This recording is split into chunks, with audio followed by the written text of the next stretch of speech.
Hi అండి, నమస్తే. ఎప్పుడూ చేసుకునే మామూలు బిర్యానీలు కాకుండా ఇలాగ వెరైటీగా గోంగూర పన్నీర్ బిర్యానీ చేసుకొని చూడండి. ముందుగా ఒక కప్పు బాస్మతి బియ్యం ఒక 40 నిమిషాల పాటు నానబెట్టుకొని ఉంచుకోవాలి. ఒక వెడల్పాటి గిన్నెలో ఏ కప్పుతో అయితే బియ్యం తీసుకున్నామో ఆ కప్పుతో 3 కప్పులు నీళ్లు తీసుకోవాలి. ఆ నీళ్లు మరుగుతున్నప్పుడు 2 తేజ్పత్తా ఆకులు, కొంచెం స్టోన్ ఫ్లవర్, ఒక పెద్ద ఇలాచి, ఒక దాల్చిన చెక్క ముక్క, 2 పచ్చ ఇలాచీలు, ఒక 3 లవంగాలు, కొద్దిగా షాజీరా ఇవన్నీ వేసుకొని నీళ్లు బాగా మరిగించుకోవాలి. నీళ్లు బాగా మరిగాక మనం నానబెట్టుకున్న బియ్యంలో ఉన్న నీళ్లు తీసేసి ఉట్టి బియ్యాన్ని మొత్తం ఈ నీళ్ళల్లో వేసుకొని మూత పెట్టుకొని ఉడికించుకోవాలి. మీడియం ఫ్లేమ్లో 3 నిమిషాల్లో బియ్యం చక్కగా ఉడికిందండి. బియ్యం మరీ మెత్తగా ఉడికించుకోకూడదు, కొంచెం పలుకుండగానే తీసేయాలి. ఆ వేడికే పూర్తిగా ఉడికిపోతుంది. అన్నంలో ఉన్న మసాలా దినుసులు అన్నీ తీసేసి ఒక వెడల్పాటి పళ్ళెంలో వేసి చల్లారి పెట్టుకోవాలి. ఒక 200 గ్రాముల పన్నీర్ని మనకు కావాల్సిన సైజులో కట్ చేసి పెట్టుకోవాలి. గిన్నెలో ఒక చెంచా ఉప్పు, ఒక చెంచా కారం, అర చెంచా పసుపు, ఒక చెంచా ధనియాల పొడి, ఒక అర చెంచా పన్నీర్ మసాలా ఇవన్నీ వేసి ఒకసారి కలుపుకోవాలి. అందులోనే ఒక 2 చెంచాల నూనె వేసుకోవాలి. ఇప్పుడు ఈ మసాలాని పన్నీర్ ముక్కలకి బాగా పట్టించి ఒక 10 నిమిషాల పాటు పక్కన పెట్టుకోవాలి. మీ దగ్గర పన్నీర్ మసాలా లేకపోతే మామూలు గరం మసాలా కూడా వేసుకోవచ్చు. ఈ ప్రాసెస్ని మనం బియ్యం ఉడికించే ముందు కూడా తయారు చేసి పెట్టుకోవచ్చు. పన్నీర్ ముక్కలు మాత్రం కొద్దిగా పెద్దగా ఉండేటట్టే చూసుకోండి. 2 కప్పుల గోంగూర ఆకుల్ని శుభ్రంగా కడిగి ఉంచుకోవాలి. ఈ గోంగూర ఆకులకి కాడలన్నీ తీసేసి ఉట్టి ఆకులే వాడాలండి. 1 కప్పు రైస్కి 2 కప్పుల గోంగూర ఆకులు సరిపోతాయి. మీకు ఇంకా పులుపు ఎక్కువ కావాలంటే కొద్దిగా ఎక్కువ ఆకులు కూడా తీసుకోవచ్చు. ఇప్పుడు ఈ గోంగూర ఆకుల్ని మనం చేత్తోనే ముక్కలుగా తెంపి పక్కన పెట్టుకోవాలి.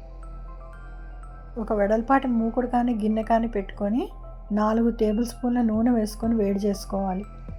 నూనె అంతా మూకుడికి బాగా పట్టేట్టులా ఒకసారి తిప్పుకోవాలి.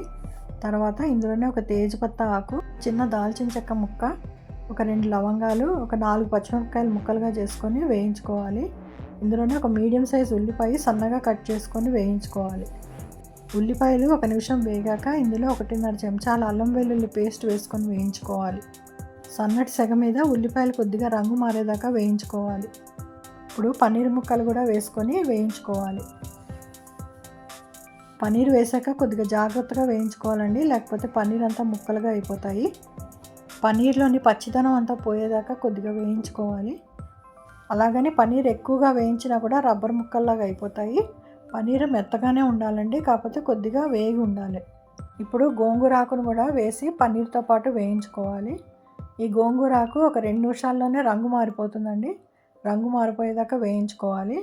అప్పుడే గోంగూర వేగినట్టు. ఒక 2 నిమిషాల్లోనే గోంగూర వేగిపోయి రంగు మారిపోయింది. ఇందులోనే మంచి రంగు కోసం ఒక అర చెంచా పసుపు వేసుకున్నాను. మీకు ఇష్టమైతే కారం కూడా వేసుకోవచ్చు. పసుపు అంతా మళ్ళీ ఒకసారి కలుపుకున్నాక మనం చల్లారి పెట్టుకున్న అన్నాన్ని కొద్దిగా వేసుకుంటూ కలుపుకోవాలి. మనం తయారు చేసుకున్న మసాలా అంతా అన్నానికి బాగా పట్టేటట్టు మెల్లగా కలుపుకోవాలి. స్టవ్ని మాత్రం లో ఫ్లేమ్లోనే పెట్టుకోవాలి. ఈ గోంగూర పన్నీర్ బిర్యానీ లంచ్ బాక్స్లో కూడా చాలా బాగుంటుంది. ఎవరైనా గెస్ట్లు వస్తే కూడా ఈజీగా చేసుకోవచ్చు. మొత్తం అన్నం అంతా వేసుకొని మసాలా అంతా బాగా పట్టించేస్తే గోంగూర పన్నీర్ బిర్యానీ రెడీ అయిపోయినట్టే. మనం పన్నీర్కి మసాలా పట్టించేటప్పుడు కొద్దిగా ఉప్పు వేసుకున్నాము. మళ్ళీ ఉప్పు రుచి ఒకసారి చూసుకొని ఎంత ఉప్పు అవసరం అయితే రుచికి సరిపడా ఉప్పు వేసుకోవాలి. కొద్దిగా పన్నీర్ మసాలా కూడా కొద్దిగా వేసుకోవచ్చు. నేను ఒక అర చెంచా పన్నీర్ మసాలా కూడా వేశాను. ఈ ఉప్పు పన్నీర్ మసాలా అంతా రైస్తో మళ్ళీ బాగా కలుపుకొని రైస్ అంతా ఒకసారి బాగా వేడయ్యేదాకా ఉంచేసి స్టవ్ ఆఫ్ చేసుకోవాలి. ఆఖరిన ఒక గుప్పెడు జీడిపప్పులు దోరగా వేయించుకొని పన్నీర్ బిర్యానీ మీద వేసుకోవాలి. ఈ బిర్యానీ చాలా ఈజీగా త్వరగా కూడా చేసుకోవచ్చు. ఈ బిర్యానీ ఎక్కువ స్పైసీగా లేకుండా చాలా రుచిగా ఉంటుంది. ఒక్కసారి తింటే మళ్ళీ తినాలనిపిస్తుంది. మీరు ట్రై చేసి చూడండి. కొంచెం కొత్తిమీరతో కూడా గార్నిష్ చేసుకోవాలి. ఈ వీడియో కనుక మీకు ఉపయోగపడితే లైక్ చేసి మీ వాళ్ళందరికీ షేర్ చేయండి. మరియు నా ఛానల్ కూడా సబ్స్క్రైబ్ చేసుకోండి.